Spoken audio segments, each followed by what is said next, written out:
Szanowni Państwo, jedno z najczęściej powtarzających się pytań wśród osób, które zaczynają majsterkować, dotyczy wyboru wiertarko-wkrętarki. To jedno z najbardziej uniwersalnych narzędzi znajdziemy w praktycznie każdym warsztacie. Nie tylko pozwala na wkręcanie wkrętów, dokręcanie i odkręcanie śrub, czy wiercenie otworów w praktycznie każdym materiale, ale też dzięki specjalnym przystawkom można je zamienić w szlifierkę, nitownicę, a nawet wyżynarkę. W tym materiale chciałem opowiedzieć, na jakie aspekty amator może zwrócić uwagę, wybierając swoją pierwszą wiertarko-wkrętarkę.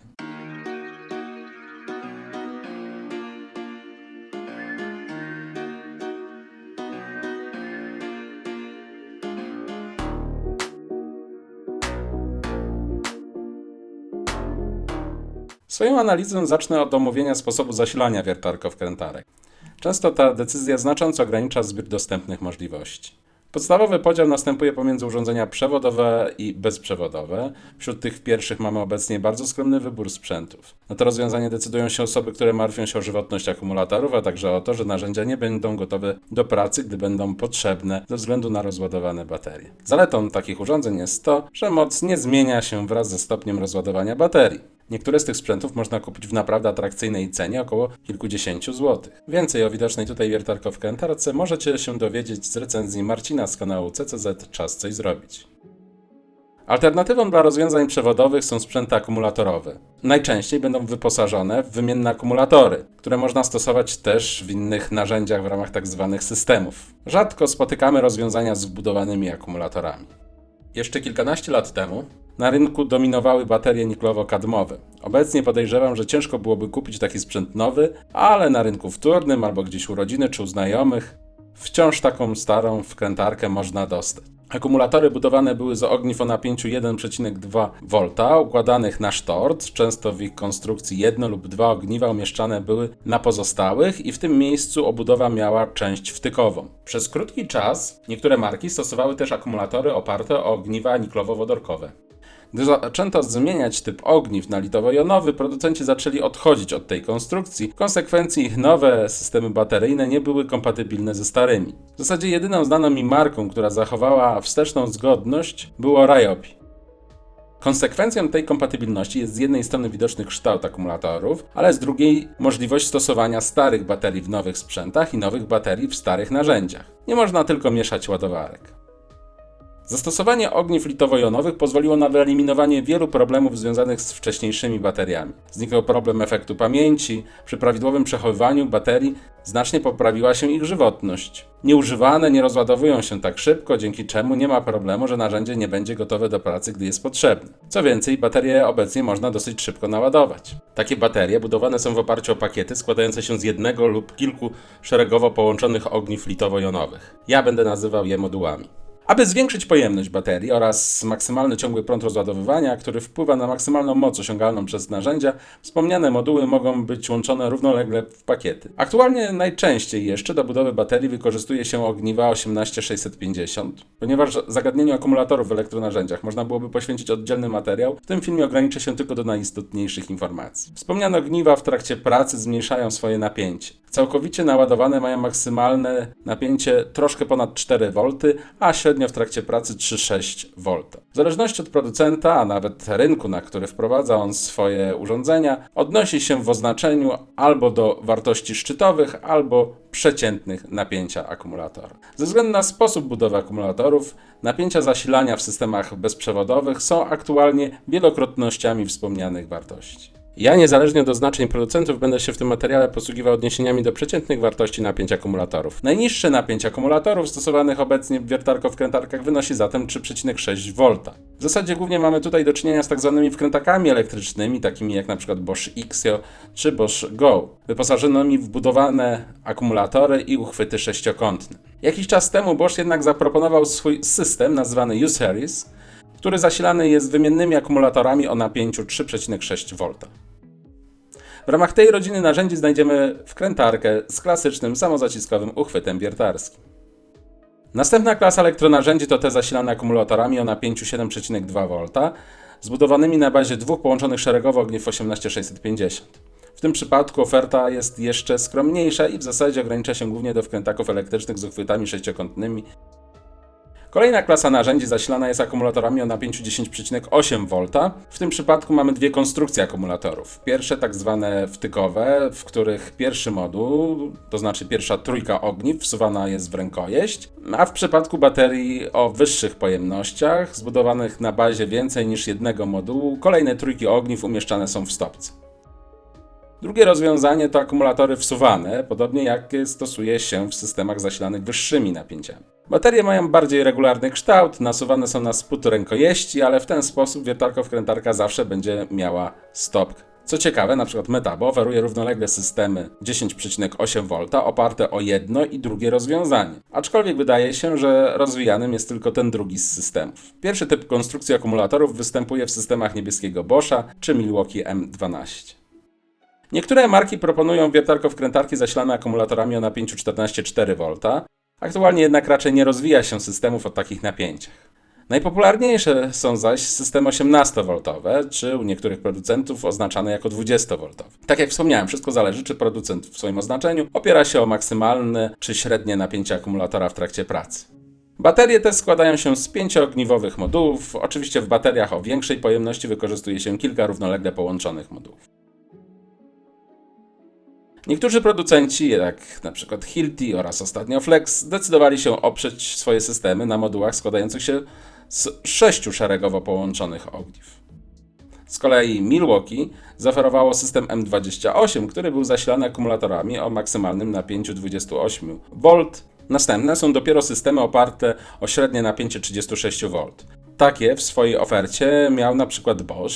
Z kolei Hikoki oferuje dosyć ciekawe rozwiązanie, tzw. system multivolt. W tym wypadku akumulatory 36V dzięki dostosowującemu się napięciu można używać z narzędziami 18V. Oczywiście nie działa to w drugą stronę, czyli akumulatorów 18V nie można użyć do zasilania narzędzi 36V. Hikoki w swoim portfolio ma właśnie taką wiertarko-wkrętarkę 36V. Podobne rozwiązanie ma też DeWalt, tzw. FlexVolt. Tutaj mamy specjalne akumulatory 54V, które mogą zasilić narzędzia 18V. Co prawda DeWalt w swojej ofercie nie posiada modelu wiertarko-wkrętarki wymagającego tak wysokiego napięcia, ale model DCD999 jest oznaczony jako FlexVolt Advantage i jego wydajność rośnie, gdy korzysta się właśnie z akumulatorów FlexVolt.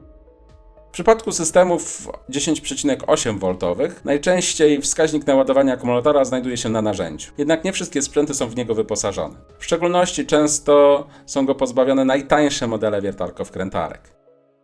W przypadku systemów o wyższym napięciu zasilania stan baterii odczytujemy z akumulatora. W tym przypadku jednak często starsze modele baterii, głównie te o mniejszej pojemności, mogły być go pozbawione.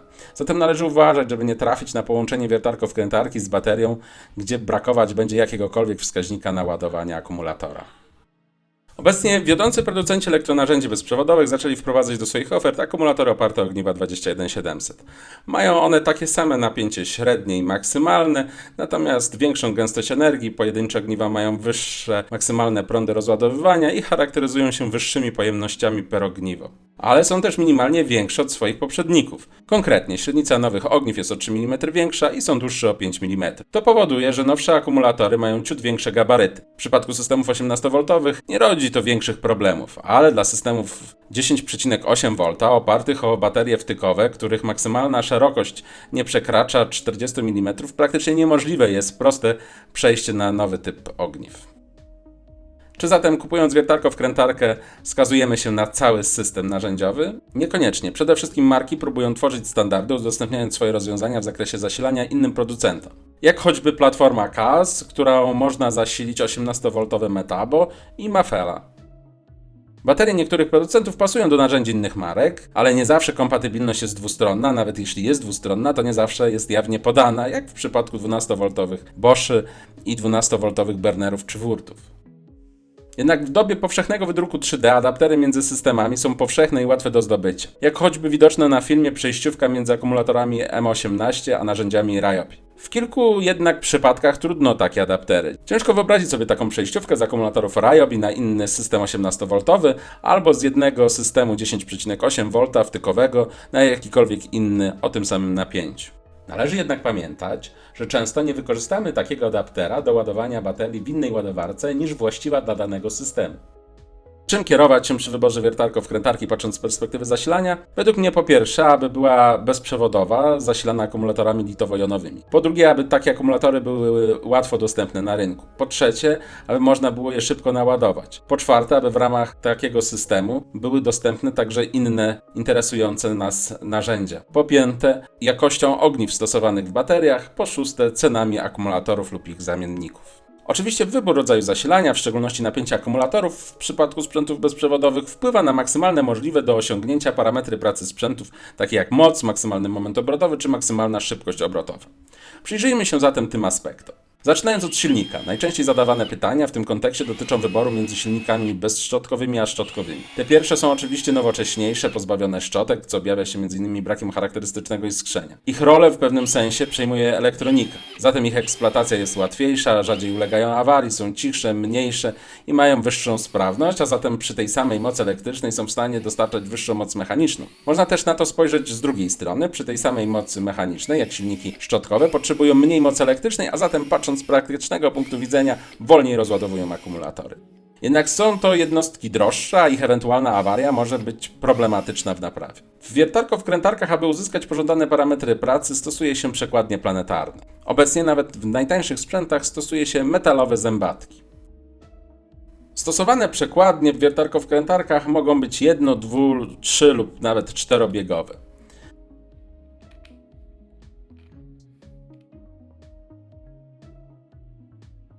Najpowszechniejsze są wiertarko-wkrętarki wyposażone w dwa biegi. Na niższych biegach narzędzie osiąga niższe szybkości obrotowe, ale wysokie maksymalne momenty siły. Z kolei na wyższych biegach sytuacja się odwraca.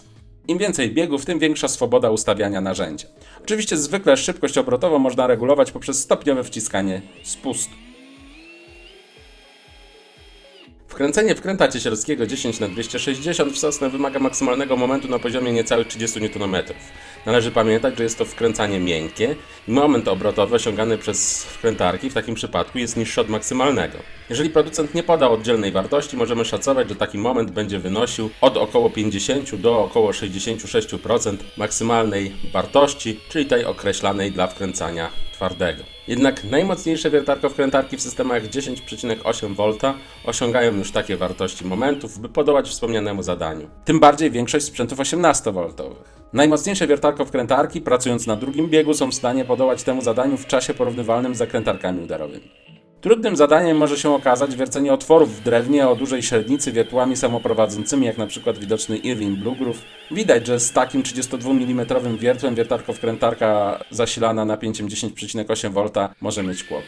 Warto sprawdzić też, jakiej wielkości otwory zadeklarował producent, że można wywiercić z wykorzystaniem danej wiertarko-wkrętarki. Parametry te zwykle podane są w zależności od materiału, z którym się pracuje.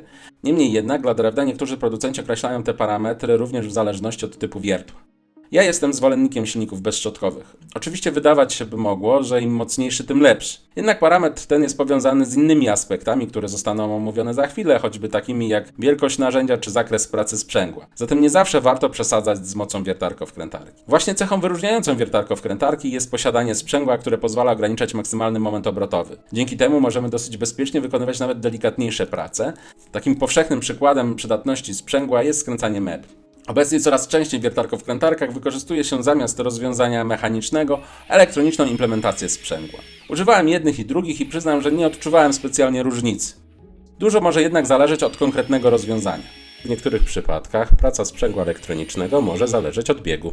Należy jednak się spodziewać, że elektroniczne sprzęgła będą coraz powszechniej implementowane w nowych wiertarko-wkrętarkach, zwłaszcza tych najmocniejszych, mimo że producenci przestali się tym zbytnio chwalić. Do ustawienia sprzęgła służy zwykle pierścień znajdujący się za uchwytem narzędziowym. W przypadku sprzęgła elektronicznego bywają modele, jak np. Ryobi R18 PD5, które takiej regulacji nie mają. Kupując wiertarko-wkrętarkę warto zwrócić uwagę na charakterystykę sprzęgła. Im więcej stopni ustawień, tym większa rozdzielczość, tym dokładniej można się nim posługiwać. Warto sprawdzić też, jak zachowuje się wiertarko-wkrętarka na najniższym ustawieniu sprzęgła. Sprzęty w systemach 10,8 V zwykle będą delikatniejsze.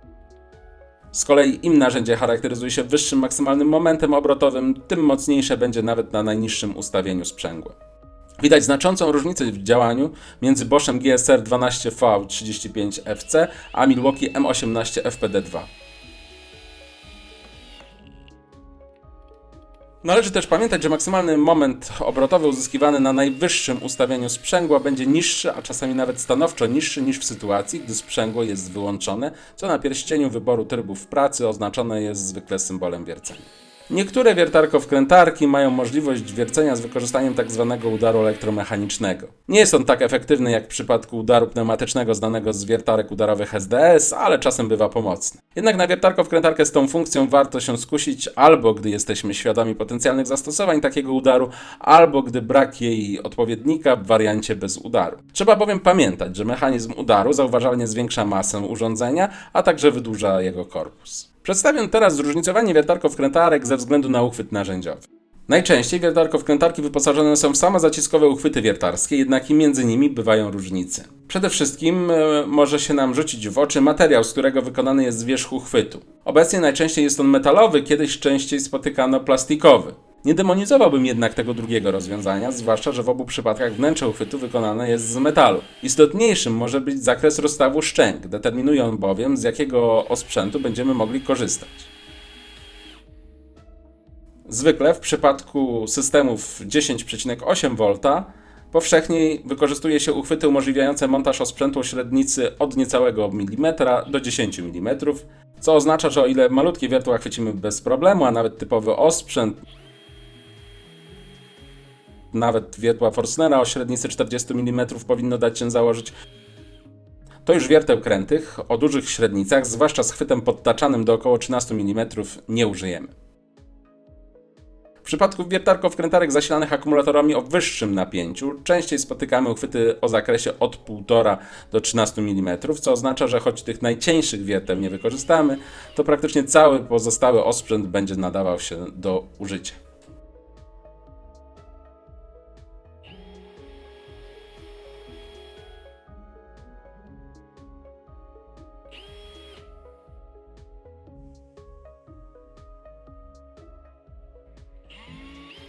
Niektóre wiertarko-wkrętarki mają na przodzie uchwytu swobodny pierścień, który można wykorzystać do asekuracji narzędzia w trakcie wkręcania.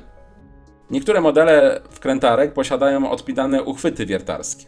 W rozwiązaniach znanych z Metabo czy Parkside'a, odpinając uchwyt wiertarski, możemy wykorzystać uchwyt sześciokątny. Co więcej, możemy założyć z powrotem uchwyt wiertarski, nawet jeśli w uchwycie sześciokątnym jest włożony krótki bit. Ta możliwość jest jednak zależna od konkretnego producenta, np. Bosch w swoim rozwiązaniu FlexiClick nie daje takiej możliwości.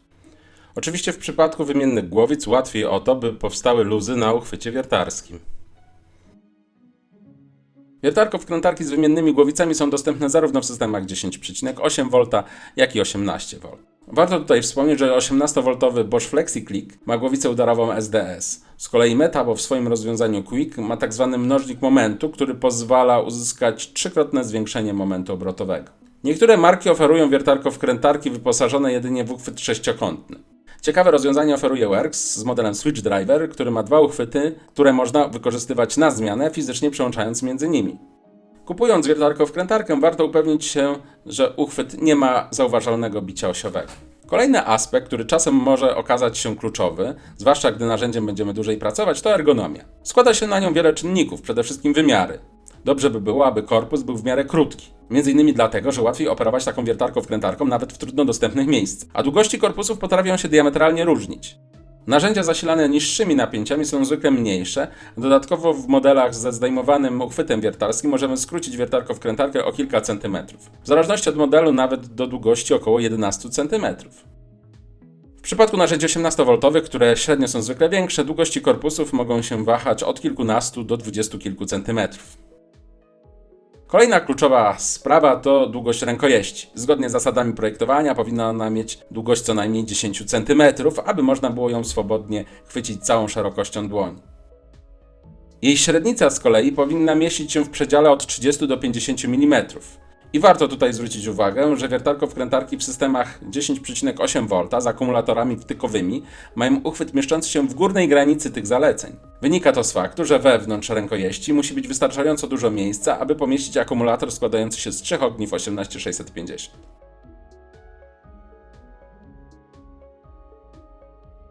Rękojeść może mieć przekrój owalny i być spłaszczona po obu bokach.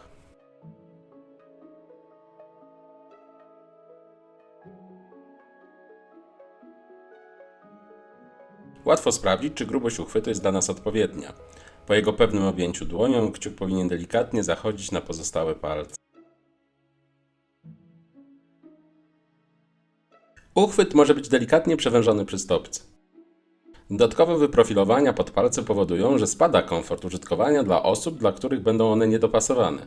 Dlatego raczej producenci odchodzą od takiego modelowania uchwytu. Przy okazji warto wspomnieć o ogumowaniu narzędzia. Można wskazać kilka jego zastosowań. Przede wszystkim nieślizgająca się rękojeść poprawia chwyt narzędzia i o ile w starszych modelach głównie na tej cesze się skupiano, a bywało, że nawet nie całe uchwyty były pokryte gumą, to teraz ugumowania pojawiają się też w innych miejscach korpusu. Dzięki temu możemy amortyzować korpus w przypadku upadku lub jakiegoś innego uderzenia, a ogumowanie może ograniczać możliwość przesunięcia się narzędzia odłożonego bokiem na nierówną powierzchnię. Wracając do kwestii związanych z geometrią korpusu wiertarko-wkrętarki, należy zwrócić uwagę, że oś obrotów wrzeciona powinna tworzyć z osią rękojeści kąt około 110 stopni. Pozwala to na ograniczenie obciążenia nadgarstka we wszystkich narzędziach, w których kierunki przykładanych sił są współliniowe z osią przedramienia. Zaleca się też, aby ciężar narzędzia nie przekraczał 1,5 kg.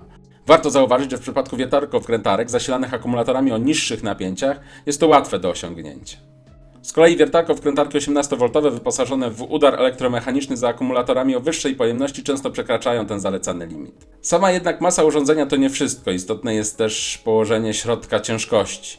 Dobrze, aby on leżał możliwie blisko osi rękojeści.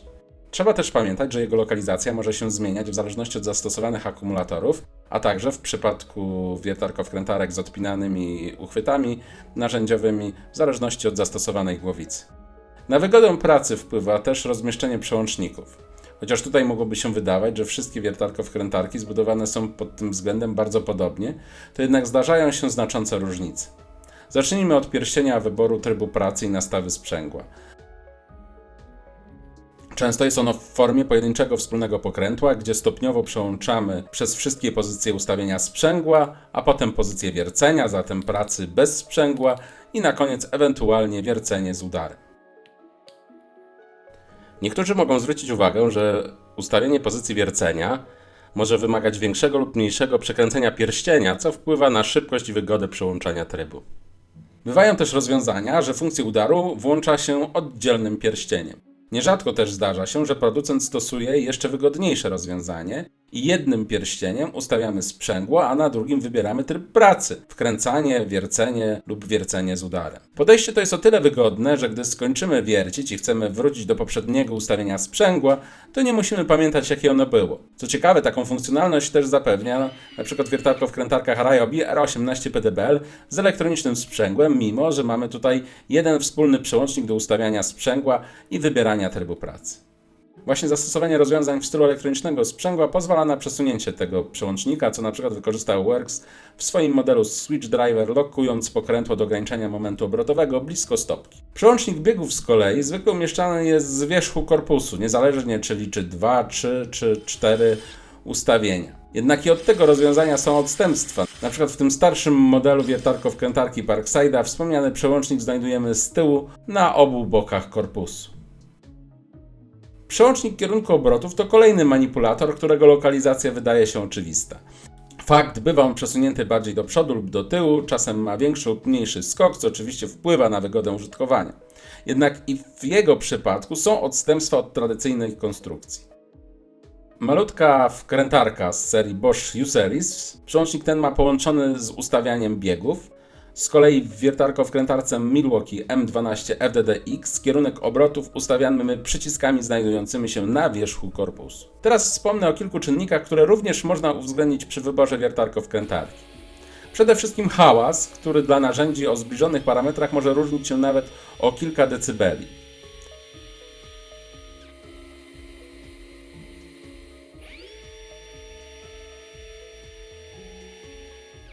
Po drugie, podświetlenie miejsca pracy. Najczęściej dioda umieszczona jest pod uchwytem wiertarskim, a nad spustem, choć na przykład w przypadku wiertarko-wkrętarek posiadających wsuwane akumulatory czasem znaleźć można ją na stopce. Jest to rozwiązanie o tyle lepsze, że uchwyt narzędziowy nie zasłania linii światła. W części wiertarko-wkrętarek podświetlenie działa tylko w czasie pracy. W innych gaśnie dopiero po kilku sekundach odpuszczenia spustu. W niektórych przypadkach producenci nawet pozwalają na ustawienia trybu działania diody, jak na przykład ma to miejsce w przypadku DeWalta i modelu DCD996. Diody różnie też doświetlają miejsce pracy. Niektóre dają bardziej skupioną wiązkę światła o większym natężeniu, inne mają szerszy kąt świecenia.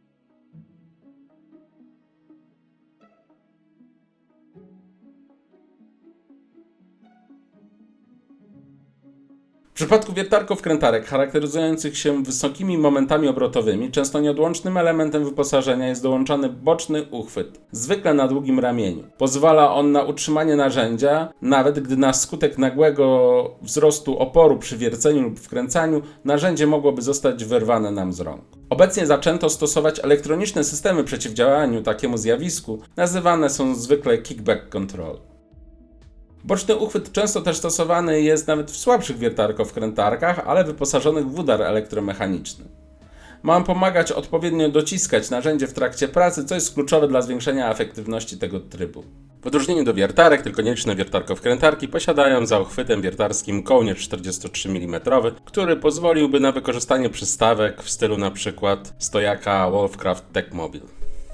Można też zwrócić uwagę na pewne dodatki do wiertarko-wkrętarki, takie jak zaczep na pasek czy uchwyt nabity. Jeśli przy stopce jest gwint, to zawsze możemy przykręcić sobie organizer typu Bitmag. Z kolei Ryobi w niektórych swoich modelach oferowało tackę magnetyczną na wierzchu stopki, na której mogły znajdować się bity czy wkręty. Ostatnie kwestie, na które sugeruję zwrócić uwagę, to jakość, gwarancja i cena. Warto sięgać po sprzęty sprawdzone i cieszące się dobrą opinią u użytkowników. Nawet jeśli wydawać nam się będzie, że wybrane przez nas narzędzie to pewniak, to może się zdarzyć awaria. Warto zatem nie zapominać o warunkach gwarancji, o okresie jej trwania i jej zakresie. Pamiętajmy też, że między najtańszymi a najdroższymi wiertarko-wkrętarkami jest kilkunastokrotna różnica w cenie. W tym filmie starałem się wskazać te aspekty, które można wziąć pod uwagę, decydując się na konkretną wiertarko-wkrętarkę. Każdy musi sobie samo ocenić, które uzna za kluczowe, a które za nieistotne. Ponadto bardzo często jedna cecha wiąże się z inną, jak na przykład maksymalny możliwy moment obrotowy i napięcie zasilania akumulatorów, zatem trudno znaleźć rozwiązanie idealne we wszystkich aspektach. Mam nadzieję, że ten materiał ułatwi Państwu wybór odpowiedniego narzędzia. Na koniec chciałbym podziękować Marcinowi z kanału CCZ Czas Coś Zrobić oraz Grzegorzowi za pomoc w przygotowaniu tego filmu, w szczególności za udostępnienie materiałów wideo.